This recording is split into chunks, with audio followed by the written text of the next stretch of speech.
फिलिस्तीन को मान्यता देने पर भड़का इजराइल। ब्रिटेन, ऑस्ट्रेलिया और कनाडा ने फिलिस्तीन को देश के तौर पर दी मान्यता। इजराइल ने किया ब्रिटेन, ऑस्ट्रेलिया और कनाडा के फैसले का विरोध। फिलिस्तीनी देश की स्थापना असंभव। बेंजामिन नेतन्याहू ने कहा, गाजा में युद्ध विराम पर कोई विचार नहीं। बेंजामिन नेतन्याहू ने कहा, फिलिस्तीन को देश मानने से इनकार। 2 नेशन सॉल्यूशन भी इजराइल को मंजूर नहीं। सऊदी अरब ने इजराइल को दी वार्निंग। वेस्ट बैंक को लेकर इजराइल की चेतावनी। अब्राहम समझौते को रोकने की दी वार्निंग। इजराइल सऊदी में तनाव कम करने वाला अब्राहम समझौता।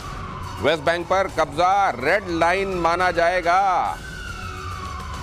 वेस्ट बैंक पर कब्जा रेड लाइन माना जाएगा। ये केवल स्टेटमेंट तक रहेगा या वाकई ये चरितार्थ होता हुआ दिखाया जाएगा और फिर दिखाई देगा, और ये केवल इजराइल को प्रेशर में लाने की टैक्टिक्स है या वाकई एमबीएस मोहम्मद बिन सलमान इसको सीरियसली लेते हैं? Sir, how do you read? देखिए, मोहम्मद बिन सलमान तो टोटल एक्सपोज हो गया। जैसे उन्होंने पाकिस्तान को बुला करके म्यूचुअल डिफेंस एग्रीमेंट, तो सोच लीजिए क्या ताकत है उनकी। जो मिलिट्री कैपेबिलिटी है जीरो है। इजराइल को चैलेंज करते हैं। आप कुछ दिन के बाद देखेंगे, अभी तो उधर आया था दोहा, अभी कहीं यहाँ ना गिर जाए।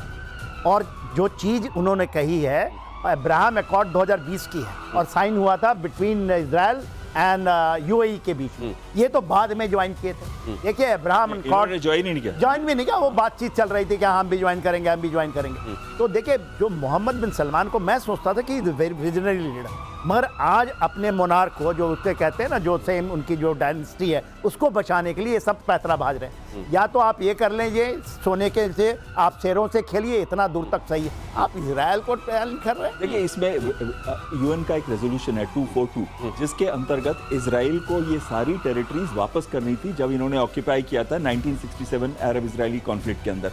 लेकिन उसके बाद इन्होंने ना केवल वापस नहीं किए हैं, उसके ऊपर अपनी सेटलमेंट्स बना दिए हैं। और पूरी रोड जो जाती है वेस्ट बैंक की, वहां पे उसके आसपास सारी की सारी जूइश सेटलमेंट्स हैं। लेकिन एक बहुत इंपॉर्टेंट चीज है, आज पूरे के पूरे वेस्ट बैंक के अंदर इजरायली डिफेंस फोर्सेस ने इंटरसेप्ट कर दिया है। अब उनके स्नाइपर्स जो है बिल्डिंग के ऊपर है, 13 साल से लेके जितने यूथ है उनको ऊपर से गोली मारते हैं। कंट्रोल वेस्ट बैंक का इस समय है। तो ये कौन सा वेस्ट बैंक की बात कर रहे हैं? किस वेस्ट बैंक की बात हो रही है? और क्या वाकई ये केवल कहने तक रहेगा या इसको करके भी दिखाएंगे? मोहम्मद बिन सलमान कहा जा रहा है कि इस समय जो कदम उठा रहे हैं वो बुद्धिमत्तापूर्ण तो नहीं है। और फिलिस्तीन को मान्यता देने पर भड़का इजराइल। ब्रिटेन, ऑस्ट्रेलिया और कनाडा ने फिलिस्तीन को देश के तौर पर दी मान्यता।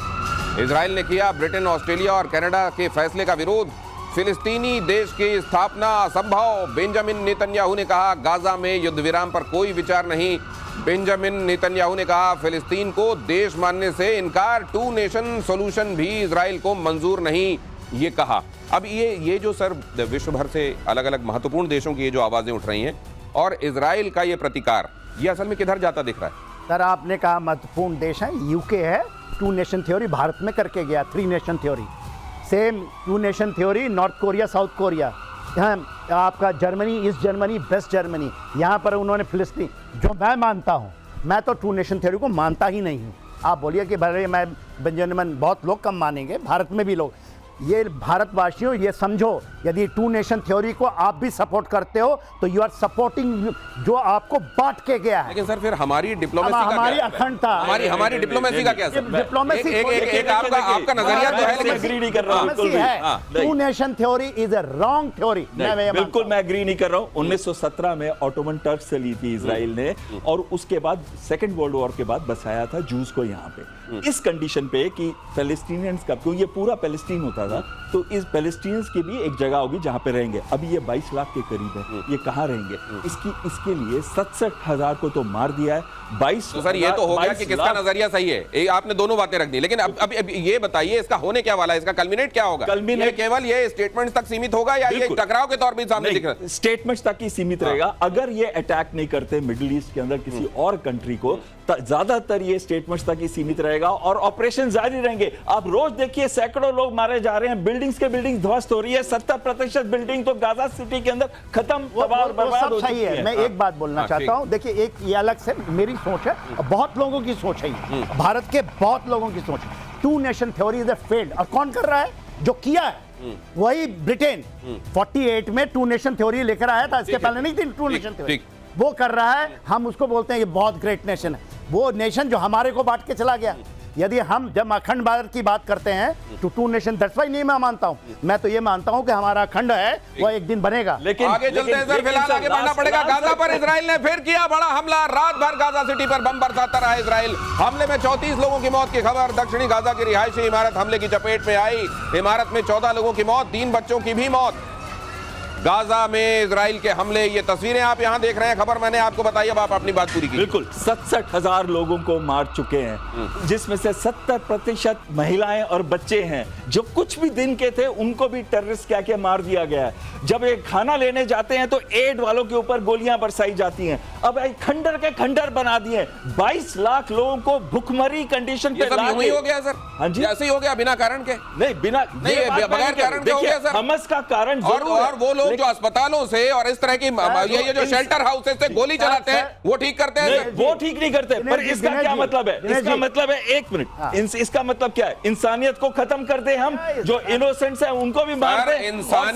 इंसानियत को पनपने के लिए एक एनवायरनमेंट चाहिए होता है। आप इंसानियत के पुजारी बने रहिए, मैं इंसानियत का दुश्मन, वहां इंसानियत नहीं चलेगी सर। आगे सर। मैं बोलता आज के दिन 3 लोग हैं जो गाजा के हैं, उन्होंने जस्ट एक हमास को ये बोला कि आप लोग हथियार डालिए, उनको मार दिया। अभी आ नहीं रहा, अब दिखाएं, आज का दिन है। वो 3 को मारा पब्लिकली पैर से। तो ये जल्लादों को क्या, और वहां के लोग यदि नहीं बोल रहे हैं तो घुन तो पिसती है। आज ये बताइए को घुन कह रहे हैं सर। नहीं, घुन नहीं है। जो पैलेस्टीनियंस नहीं कहता कि सही है। लेकिन अगर ये बताइए, अगर बस्तियों के बीच में से, अगर हॉस्पिटल्स के बीच में से, अगर वहां शरण स्थलियां जो बनाई गई हैं वहां से इजराइल के ऊपर अटैक होगा और बदले में अगर उधर गोला आएगा और वहां पर नुकसान होगा, तो इसको कहा जाएगा जानबूझकर किया जा रहा है। देखिए, आपका इंटरनेशनल ह्यूमैनिटेरियन लॉ एक चीज बहुत क्लियरली बताता है कि कहीं पे भी अर्बन एरियाज के अंदर बहुत सारे नियम, सारे कायदे केवल शरीफों के लिए बने हुए हैं। बाकी जो इसको परवाह नहीं करते, वो उनके लिए कोई नियम कानून नहीं है। अगली खबर के लिए चलता हूं सर।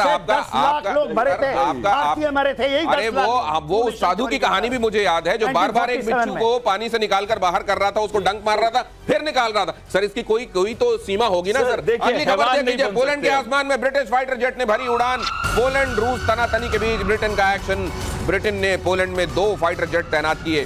फाइटर जेट उड़ाकर रूस को ब्रिटेन का मैसेज, नेटो वायु सीमा में घुसी रूसी घुसपैठ मंजूर नहीं। ये लीजिए, अब पहले कहा जा रहा था हम यूक्रेन के अंदर नो फ्लाइंग जोन बना देंगे, अब कहा जा रहा है कि यहां पर रूसी घुसपैठ मंजूर नहीं। ये है नेटो की असलियत।